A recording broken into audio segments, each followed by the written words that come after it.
They're doing the right thing. Blame your team. Jealous. Yeah. Yeah, blame your your team team. because they're not spending the money that they are getting. Because that money, that the luxury tax money and all that stuff gets distributed amongst a lot of the teams. And what are they doing with that money? They're spending it on themselves. They're keeping it on their books. They're padding their bottom line.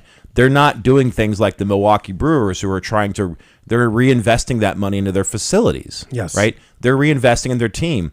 And there's all the stats. And again, this is one of those things where you can show stats and figures and facts to people, and they don't care because it's the whole whose ox is getting gored, right? Like, oh, my team is the one that struggles, therefore it should change.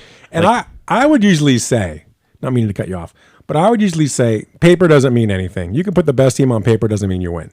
And that's true in most cases. I'm not sure it's true in this case because not only is this the best team by far in the league on paper, the depth is ridiculous. So they can withstand injury like last year. Last year they were injured all year.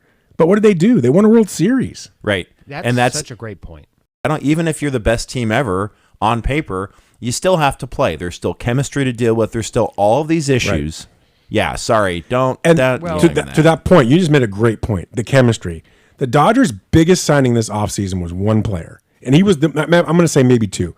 But there were two guys that were so important to bring back. They were vital to the success of this team. Who was it? Think about it. Oscar Hernandez. Yes, number one. And Kike. Those two guys were critical to bring back to this new and improved version of the Dodgers to make that chemistry to continue to flow. The Hernandez brothers. Biggest signings of the offseason. People don't look at that, but that's reality.